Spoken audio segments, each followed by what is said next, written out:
Yeah, I mean, I guess I can probably start because, I'm kind of a product of the 80s boom of the 2000s, where Mhm. we had like a crap ton of like reruns and, all these like revivals of shows that like came out in the early 2000s. Like they did Teenage Mutant Ninja Turtles, Transformers, He-Man 2000X. They tried to do Thundercats in 2011, only lasted 2 seasons. Like, and it doesn't even like apply to like shows that are that old. Like, look at like cartoons from the 60s that got brought back in the 80s or 90s. Like Mhm. Flintstones did Flintstones Kids. Yogi Bear did Yo Yogi. I think they did like a semi revival of the Jetsons in the 90s with like movies and some TV episodes or whatever. TV specials. It's like it's a formula thing too, because like at what point does that kind of formula become stale? Like what Mhm. when does a series kind of how how long should these things be out for, and what should stay in the decade that they were made in? I mean, probably with like a situation like the Flintstones or the Jetsons, especially the Jetsons, because they even date themselves too sometimes. Is those shows could probably stay in reruns, and if they have to fade from pop culture, unfortunately, that might just be a thing. But it's kind of just a thing. They kind of stay in the '60s or whatever because they're adapting stuff like the Honeymooners, which nobody in the modern day would understand, and probably the only people that know what any type of semblance of the Flintstones is the characters on the cereal box. So, Yeah. I mean, you guys can like Um, share your thoughts on that, I some of that. I was just thinking about it. I understand about wanting to adapt these things for like a newer audience or newer generations because, you know, parents dragging their kids to see these things that they watched as kids and all that kind of stuff. But Yeah, at the same time, I think the cost of that is, at least for some of it, is we forgot how to end stories. yeah, And Mhm. and it's interesting because people are, if you look at it now, people are getting tired of these stories just never knowing how to end. hmm, And what's ironic is that, well, unfortunate is that the problem is when they do make original works, they barely even promote them unless there's a big name director or whoever attached to it. hmm, Mhm. And and other than like if they don't have that, they're just gonna barely even promote it. But meanwhile, they're gonna promote the heck out of this like this IP that has been around for before even I was born. yeah. And it's just it's like what are we I don't think these people unfortunately, I think these executives or producers or whatever, they don't trust audiences will actually engage with original works. They don't trust that their attention span's not going to go beyond like IPs that already exist. Hmm. But it's like we're ready for it. We're ready for original works. We really are. It's just I you have to think give we, us the chance. that is true. I think, everyone is always talking about, we want, like they want the new, like they want something, as I said before in an episode a long, long time ago, is that people want new stuff, but they want it to have the feel or familiarity of what we love. They want, like, if you're going to do a high fantasy series, for example, and you want to have a high fantasy series that has like the feel of Lord of the Rings, that is what people want. They want a new high fantasy. They want something new. They really want something new. And they want something new. but they want the feel of what they loved. And I think that's why people are the problem is why people aren't taking risks is, oh, we'll just rehash or reboot, the series that already happened without even giving something new a chance, unfortunately. And also about the going too long in the way of series. I mean, look at look at the MCU. Phases 1 through 3 had a plot. The whole main plot of it was to collect all the stones and to defeat Thanos. Okay, that's a good plot for phases 1 to 3. Now what's going to be your plot for phases 4 to 8 or however long they're going to go? Yeah, You know? yeah, Um, because it and kind of seemed. actually, Oh, go. sorry, I was just going to say Mhm. that, if they actually had the ball, if they had the spine to actually do it, was that I think what they could have done instead was actually end the Infinity Saga at Infinity War, but then have your TV shows and maybe even some of your movies take place during that blip so you could Yeah, actually see the effects that this has on people. But the problem Mhm. is that they never do because they did the stakes thing, but then they thought about it for 5 seconds and they were like, oh crap, this is actually way more dark than we ever anticipated. And Disney doesn't have the spine to actually explore that kind of stuff. So we're just going to skip all of that in case of, we're going to skip all of that in favor of nostalgia.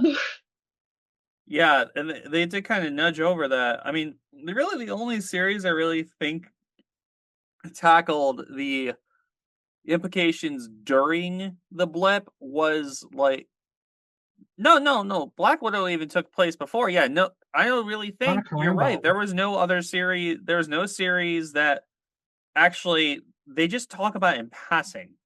They don't talk about like really the only series that ever really delved into the aftermath of the blip and the snap was Falcon and the Winter Soldier, like talking Yeah, about the geopolitical aftermath of all these people disappearing for 5 years and then coming back 5 years later. People are displaced and everything, and yeah, there's no like touching upon like what happens like in the middle of all this. It's just we yeah. all everything in the MCU collectively just kind of skipped over 5 years of like some stories to be could be told. Um, I think one thing is that kind of definitely hurt the whole storytelling of that franchise as a whole is death of actors. Obviously, Yeah, like looking at Chadwick Boseman, yeah. um, actors getting into major controversies, looking at Jonathan Majors. Jonathan Majors as Kang. They had to upend a whole saga, delay a whole saga ending just so they could probably move they probably had Doctor Doom like down the line for like a whole different like story thing or whatever for like a post reboot type thing. But they're like, well, crap, we can't do that now. We're doing a Fantastic Four movie soon anyway, so let's just do Doctor Doom. And it's That's going to just be such a mess. I'm sorry, because you it's going to hear be a some of the stuff that they're mess. doing already, and there's going to be Doctor Doom variants. It's like, so it's just literally going to be Doctor Doom, but it's going to be Kang. I mean, I Oh, still good. kind of want to see what everything kind of turns out to be because there's some of these actors I do want to see again, but As long that's as an they keep Mads Nicholson and they kill off Robert Downey Jr.'s Doom, we should be fine. I'm pretty sure like somebody said as like a theory is that RDJ's Doom is just going to be like one of the don't want to say one of the main Dooms, but he's probably going to be a Doom, and we're actually going to get a actual Romani actor to play Doom. Oh, So I don't know. It would be nice, especially if we're getting multiple variants of Doom. yeah, I would appreciate that. same. but it's I definitely think it's like real world, just the real world getting into like the movies. Like the comics Yeah. are different because you can change, comic book characters specifically outside of like if a character is culturally or inappropriate even in like modern day like eyes. Yeah. You can phase out a character if like they feel like it's inappropriate, but like an actor for a specific character, a lot of people will see that actor as this character in this movie for a long time because like they're basically immortalized. But a comic, what they can just do to a comic is like, okay, see this comic book storyline? Mm-hmm. Different Earth now. It's a different Earth. Don't worry about it, guys. They kind of did this with they can't do this now with it, but they kind of for the MCU Spider-Man, they Mm-hmm. made No Way Home into a one more day storyline without Mm-hmm. Mephisto, and now they're doing brand new days as next one, but it's such a malign story that you can't. Sorry, I got into Yeah. this thing, but you get what I mean. Like, Yeah. unlike comic books, with some of these movies, most of these movies, like especially the MCU, these are implied to be in this all in the same universe, except for Fantastic Four, which gets brought into the main MCU.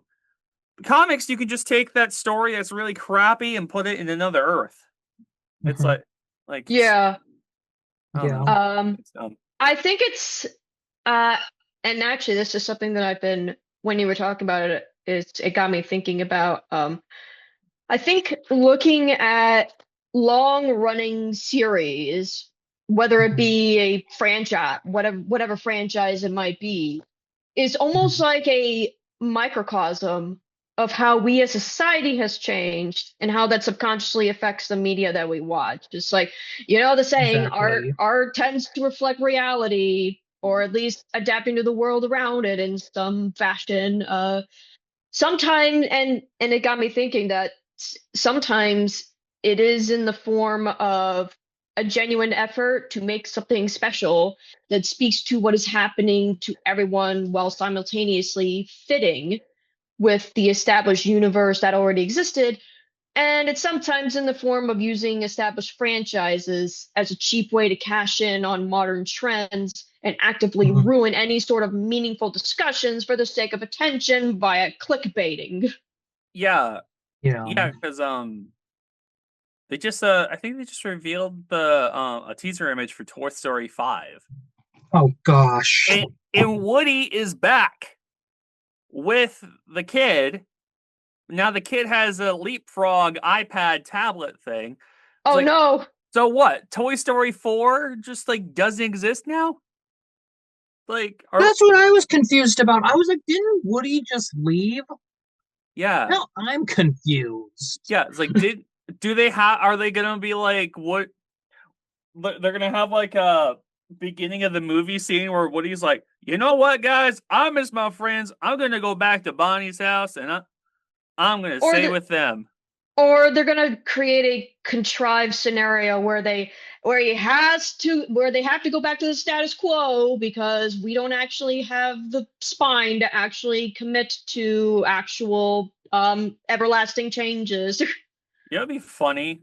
This is Mm. dumb, but it'd be funny if like they just kind of make it brush it off as like, oh, they thought Bonnie lost Woody, but for some reason they ended up going to wherever Woody was, and Woody was in a antique toy shop, and they priced him for like $5, and they just bought a new Woody for Bonnie or whatever. I don't know. No, Mm. it's just so contrived. I was like, what? At that point, they ended Woody's story. They ended his stuff really, and I agree with a lot of people. They should just ended it with 3. I Yes, was that's about what to I was say they should thinking. have. They really should have ended it with 3. They really should have. Yeah, I think even what they didn't they say that they said that 5 has also stuff to do with like multiple little buzzes or whatever. Or is that Yeah, apparently 6? malfunctioned Toy Buzz Lightyear's malfunctioned or something like that, And they and they're think they're gonna. like a bunch of real Buzz Lightyears or whatever. Like, You know, wasn't I that part heard. of the plot of 2? But just 1? Yeah, Yeah, and actually it got me thinking about, I remember hearing about this, but there was like a scrapped, I don't know how scrapped it is, but there was a plot line where Buzz is malfunctioning and they have to go back to the manufacturer in order to fix it. And it's conveniently in the country where is giving Disney a lot of money right now. That's a bit sauce. Yeah, that's a little bit weird. It's almost like you're trying to pander to your big money makers. I mean, yeah, sounds suspicious. Anyways, I mean, But I, technically, that market is a very profitable market for a lot of movies, so I can kind of understand but I mean, in but that. But I yeah, don't remember, but I don't remember if that's actually an official thing that they're actually going to be doing, or if it's just a scrapped plot line or something. it probably was a here's scrap what I plot have a line. question for Pixar. Where the beep is our freaking Bugs Life 2? Where the beep is Bugs Life 2? When are we Yeah, getting Bugs Life 2? I want to see Heimlich as the beautiful butterfly. it's a Yes. beautiful butterfly. Yeah. Except, Oh, they never, except who knows? They I don't couldn't know. they couldn't do it because Heimlich was gay representation and we can't touch that. well, they just wanted to freaking do like Incredibles 3 or like fuck it. I don't know if No, they're doing Incredibles 3, but actually, you know what? I think they might. I think they might, but I don't 100% certain. But honestly, I'm kind of frustrated with Incredibles 2 because it's like the whole point of the first Incredibles was that they were all together. They were going to do mhm. this together, but the second movie like immediately contradicts that by having I think her name was Helen Uh-huh. like go off to do her own thing Yeah, because while she was stuck at home being a mom. and then we have Bob being the whole stay at home and dad and chaos and family chaos ensues and stuff. It's like Yeah. it's so contrived. It doesn't make sense where like you know what?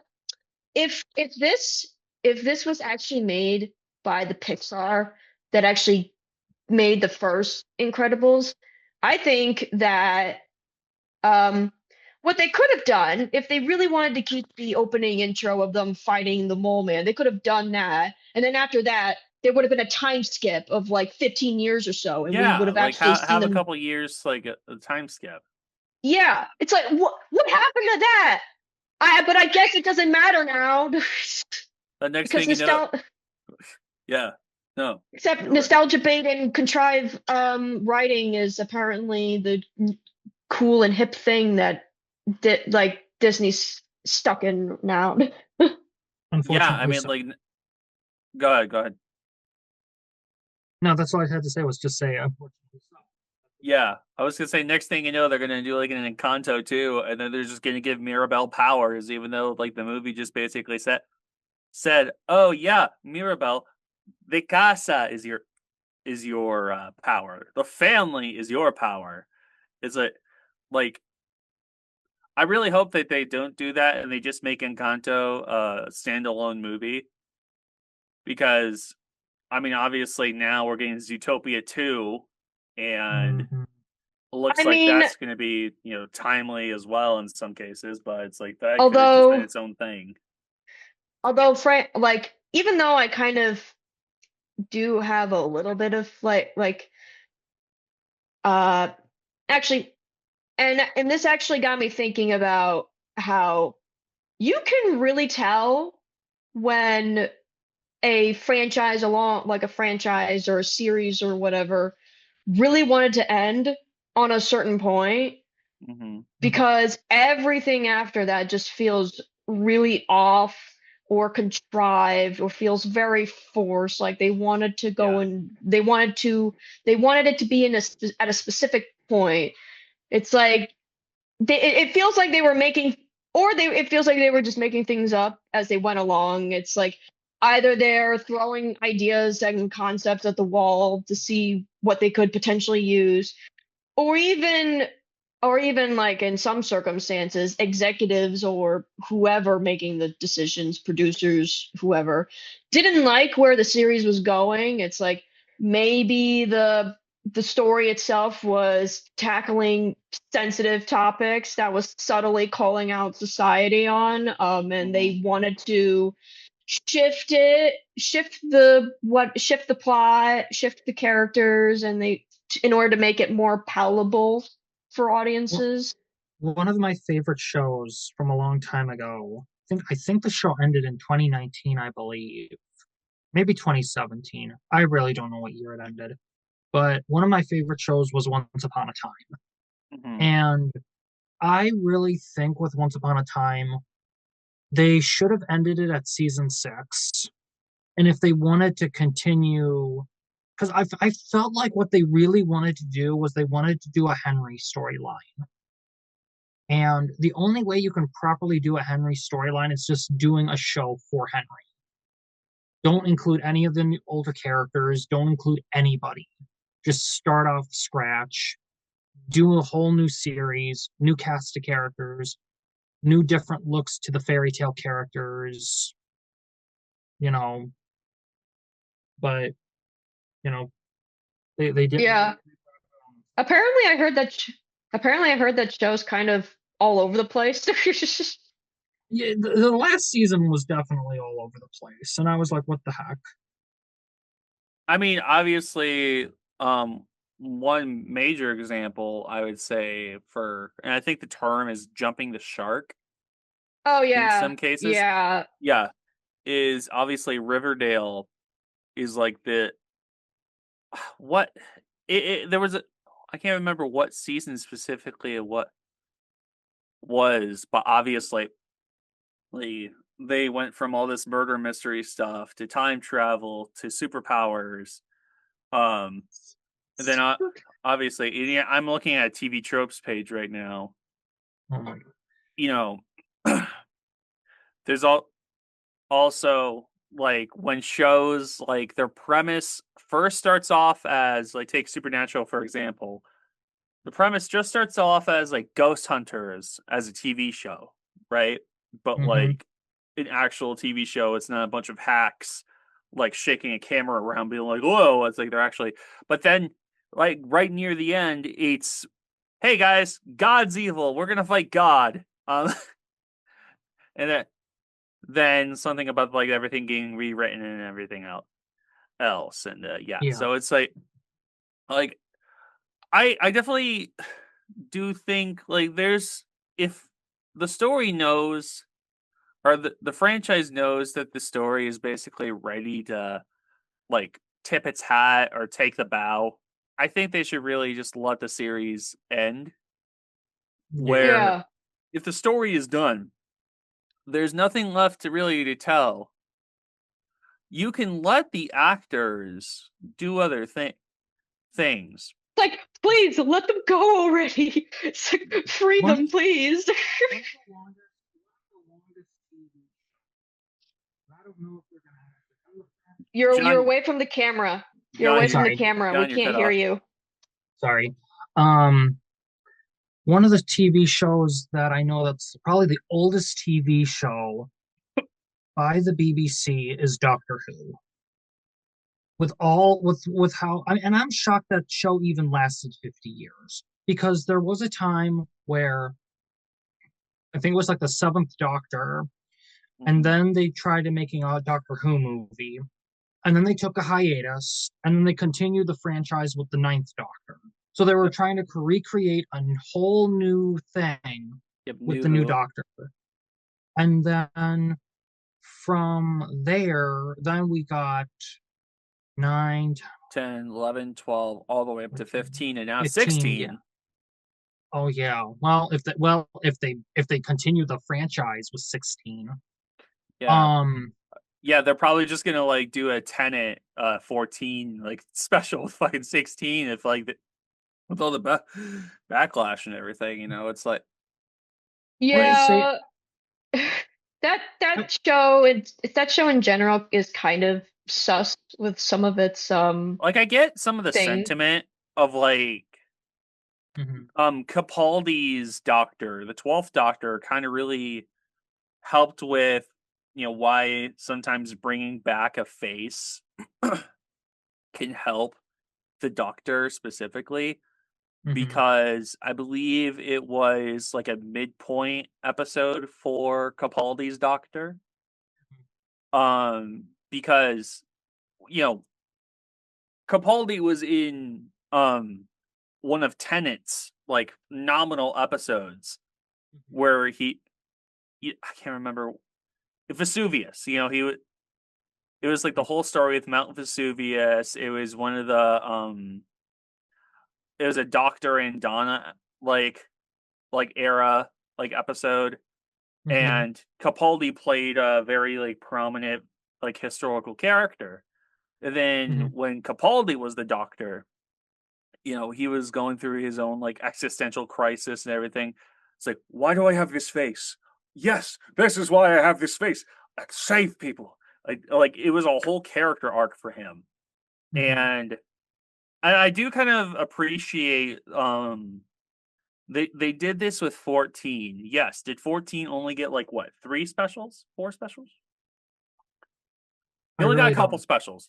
He only got a I couple really don't know. specials, but Mhm. like I think 14's whole point is come home, kind of move on, retire. And that's kind of what I feel like 14 is our original Doctor Mhm. from Hartnell all the way to Tennant for a second time. This Mhm. is his story ending, and then we got Nukti and now Rose Tyler's actress. I can't remember her name right now, but Billy Mhm. Piper, Yeah. Nukti and Billy. We What get I don't what I don't get is why do they not just make a River Song series? That's what I don't get. I'm like, you want a female doctor, so why yeah. don't you guys create a River Song show? I'm sure there'll be people who would show up for They that. did Torchwood. Yeah, they did Torchwood and stuff. Honestly, I want to know stuff like if I want to know stories with the fugitive doctor. Hmm. I think that's an interesting thing. Like doctors prior to like us having the like Hartnell doctor. Hmm. But it's completely right. It's like it's really surprising how like some of these franchises have had hiatuses. Yeah. Like like you said, we have the seventh Doctor Hmm. ended in the 80s, like 88, I believe, and then there was a Hmm. couple year hiatus until we got the eighth Doctor movie, and then they brought it back in 2005 for New Who with Eccleston, Yeah. and like it's really surprising how I guess it does kind of show like how many more stories you can tell because it is a spacefaring story, Right. but um obviously there's other franchises. I mean, like, look, I you guys aren't really privy to any like tokusatsu stuff right now, but like right now there's a Hmm. whole talk about they're changing up what Super Sentai is now. They're going to Hmm. change the whole title. The series has lasted for 50 years, and they're going to change the title to, I think, to kind of get like walk around some like contract or whatever with Hasbro or something. But and then Yeah. like Kamen Rider, that's a good example too because it had a very similar situation happen to it in the 90s where Hmm. I'm sorry I'm bringing up tokusatsu shit, Hmm. but It's it's okay. very important to longevity in having a hiatus. Yeah. The original franchise ended ended with Black RX in the 90s, and then it did like 3 movies: Zed, Shin, and no, Shin, Z-O, and J, or one. It's one of those orders. Then it took a couple year hiatus. Then it Hmm. came back in the 2000s, just like with Doctor Who. Hmm. It really kind of, because of like middling reviews. I believe that was like one of the reasons that they were like taking a very long hiatus. It was Hmm. I believe it was 1990, actually 1980 something thing, and Hmm. then they brought it back in the early to mid 2000. They had those three movies. It's a very much like Doctor Who situation where he took a sizable break. Hmm. Like there is a whole generation of children that they went their whole like youths not having this in their life, so to speak. Um, and yeah, I can understand like wanting to share your like childhood with your Hmm. kid. But I think at that point maybe sometimes just like put your kid in front of the TV with you, not like It's force them, like but do a like rerun. It's just like yeah, what do a happened to rerun. reruns? Yeah, And whatever happened to actually, reruns?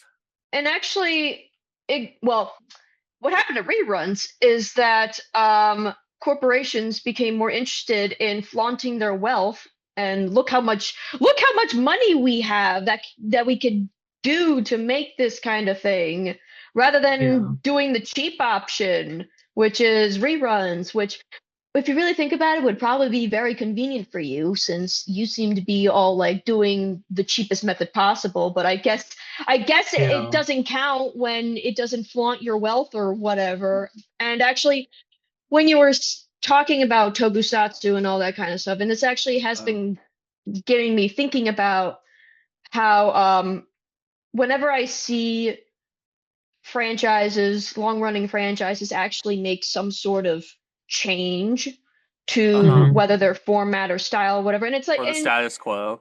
status quo, like Yeah. changing the status quo to whatever extent. And I get why, because you want to keep things fresh. Sometimes you want to keep it fresh. Sometimes you want to uh stay up to date with modern sensibilities or Hmm. whatever. But it's like it's either they change the format or style entirely, whatever that might Hmm. be, to Hmm. keep it fresh, but they risk pushing away some of their audience, or they stick with what's best.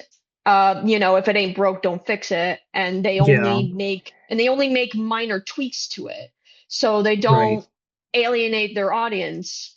But at the same time, this also results in stagnation where people probably end up leaving anyways.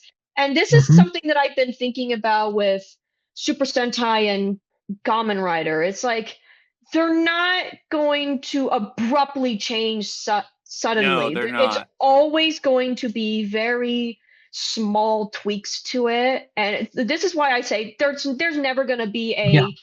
a female Sentai lead Leader. Red Ranger. There's never Yeah. going to be a female lead Kamen Rider. It's never going to happen Yeah, I just was because gonna of the that yeah, yeah.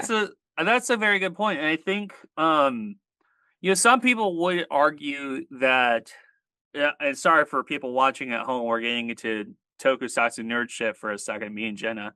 I think like the only major thing they changed from like the 90s to the 2000s is like they went from like I don't want to say stuntman, but like they went from like just like actors or kind of like recognizable face actors to like Hmm. pretty boys. But like you can't even say that because like looking back, um Mr. Fujioka is like the first writer actor. For the 70s, 1971, I mean that's a pretty boy actor. I don't know how you can't say that that's a pretty boy actor, but there's this whole thing over there called like the Odagiri effect, where it's all these very handsome boys, and you're getting a lot of the moms watching the show with their kids. It's like getting all the pretty boys on the show or the screen for the parents to watch with the kids.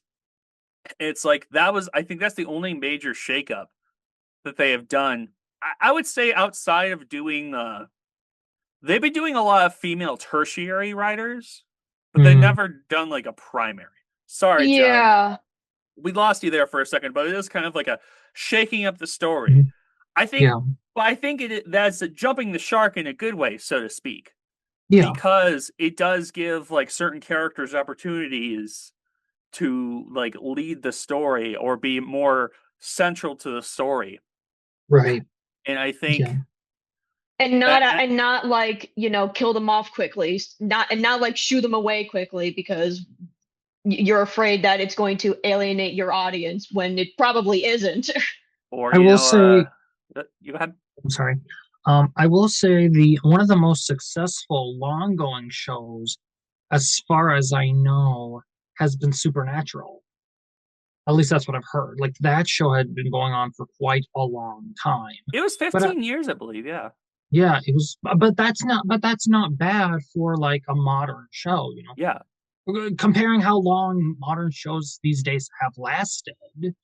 15 years is quite a long time, especially for that age. Yeah. And well, the thing is with Supernatural, and this is a problem I have with current TV shows, is that Hmm. Supernatural was going on in a constant stream where Yeah, they were doing episodes weekly, every other yeah, week, weekly shows. Yeah, and it was at least like 13 episodes a year, or yeah, least 20 something episodes a year. There was a good number of episodes, but now you're lucky to get like 8. And yeah, people can usually like watch it in a week, or yeah. they span it out over 2 months. So it like I get it. Now we have like special effects standards are like so much higher now. Hmm. Sometimes they don't want to use practical effects for everything. But I do appreciate when some shows are using practical effects. Yeah. You know, of course, like look, going back to like One Piece, like a Hmm. lot of their stuff, the snail phones, a lot, some of the boats even too are all practical. So I do Yeah. appreciate that they're doing like practical for some things now, but I just I, the I breaks in think between some of these shows is can be kind of tiring. I think some of it is also because of, well, as you implied, is a lot of it is production hell, whether it be like waiting way too long for special effects to complete or Mhm. executive meddling or whatever that is. It's kind of like so many factors, really. I can, I it mean, can, yeah. look at the boom with like Wednesday, like this Hmm. first season of Wednesday, how that boomed, and then they're like, "Oh my word, it got so popular because someone wanted to put I guess it was because someone put in a Lady Gaga song, like covered it with a Lady Gaga song, and then they're like, oh, but in season 2, we got to get Lady Gaga in here so she can do a song for us. And that kind of flopped. And actually is something interesting, and I think a lot Hmm. of it has to do with the nature of streaming services. It's like Hmm. um the especially like in the beginning and all that kind of, there's more emphasis on binge watching, Hmm. like Right. binging it all the way through, Yeah. like just dumping your entire season as is. Yeah, that's what I've noticed is probably why they don't want to do like 20 episode seasons that you can watch like in long form or like week after Hmm. week is because they want you to binge a show, but they don't want the actors just to keep do like acting week, oh, Hmm. like on a constant flow because, these actors want different jobs. And I can't imagine some of these studios are actually paying them very well. It's, Yeah. I, I have to imagine, like, I'm starting to like kind of get like a little bit of a devil's advocate for shorter seasons, Hmm. but it does, kind of reflecting off of like shows from like 10, 15 years ago where like you could get like 20, 30, 50 episodes in a season for a show. And then now it's like I said, you can barely get 8. It's Yeah. like it's frustrating. Well, Go ahead. oh, I'm sorry. I think that the thing is that within this whole streaming service situation and them taking so long between seasons, you're gonna lose. It's like people are gonna lose, and the problem with how long they're Yeah, taking between seasons is you're gonna lose interest. yeah, And when you Yeah. lose interest, no one's gonna care about the next season because of how long it took you to do the other season. yeah. That's literally, yeah. It's kind of a burnout too. That's Yeah. literally how I felt with like Doctor Who. Hmm. I mean, of course, now I have the hindsight of like, well, Eccleston only had like 9 episodes, and Tennant only had like 20 something or more. But like, I remember I was in a big kick, and Matt Smith's like, he had like a couple different stories like in his like 5-ish years as the Doctor, but Yeah. it didn't feel like that far in between. But then like Yeah. Capaldi became the Doctor, and an episode premiered in the summer, and they're like, Yeah. "Oh, guys, well, this episode's going to premiere on Christmas." It's like, Christmas? I have to wait for Christmas just to figure out what's Yeah. going to happen next? It's like, I don't know, Yeah. guys. So it's yeah. So I could definitely that's another thing is like why like some I of these I get tired of like some of these shows taking so long to make I for think some of Yeah. these. also I think Okay, also another thing as well is that especially in the social media era, I think a lot of these producers and executives are just they're more interested in looking on social media, seeing what's trending and being like, okay, we got to put that in there in some way. We don't care how. I mean Yeah. that's probably why you get so many like memes that were like from like 2-3 years ago that show up in movies. And, obviously now there's the whole controversy of like the Disney Plus AI thing or whatever. You Oh know, yeah. Hmm. oh, it's like they see this as a trend. They want to follow a trend, and I hope the bubble pops. I'm already seeing like some numbers or whatever that it almost looks like it might pop soon. But it's just like business savvy or whatever, like these guys that are like, oh, this is just the vibe, bro. We have to invest this thing because of the vibe. It's like it's so dumb. We're getting back into that kind of thing again, but it is very frustrating. I can understand in some point of like, oh, this thing became popular again. Let's bring it back in some way. Hey, I can understand that. But like as we said before, sometimes it doesn't hurt just to like re-air episodes. Yeah, and that's again so confusing about like what is wrong with reruns?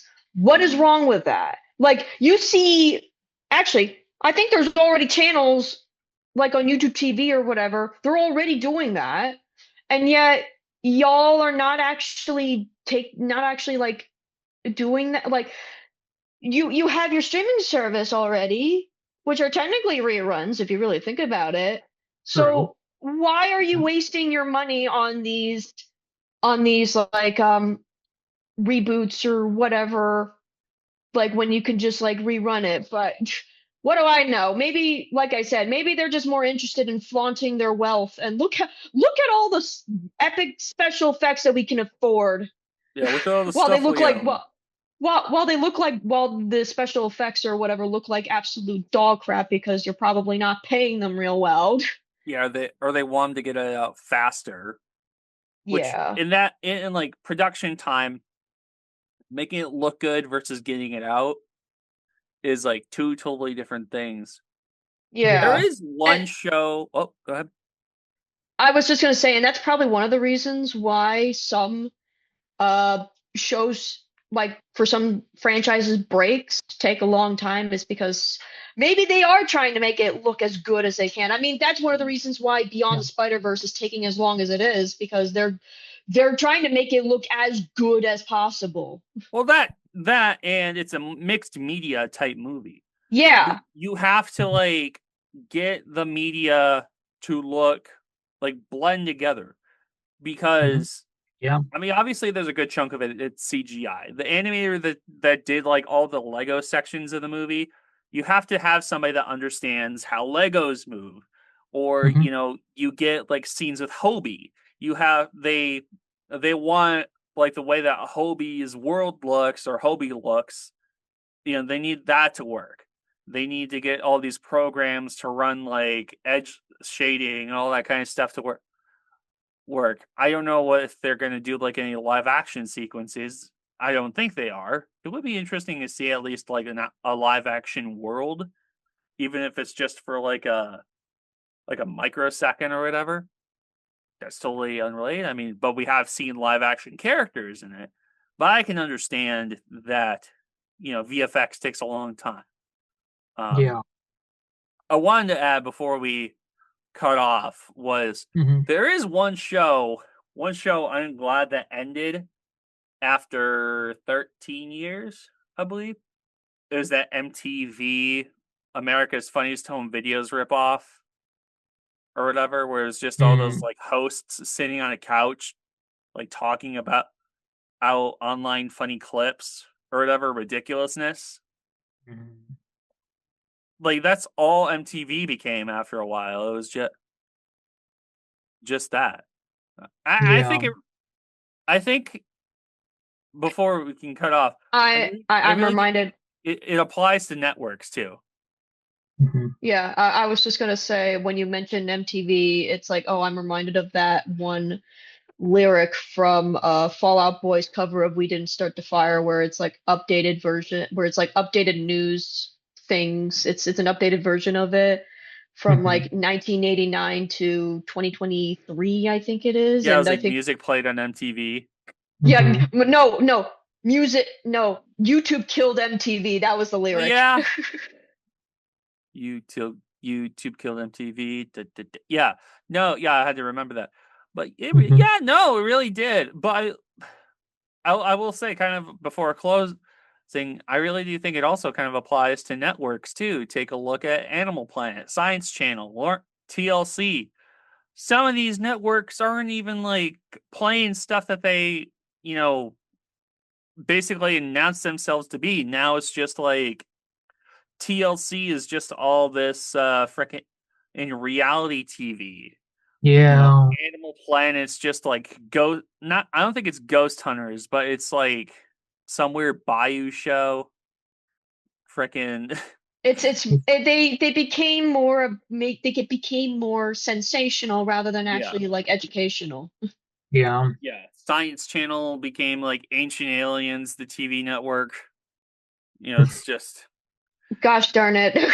It's a mess. It's all a mess. I miss when the Science Channel actually had science. Well, I miss when the History Channel used to be about history. Yeah, really, honestly. Yeah.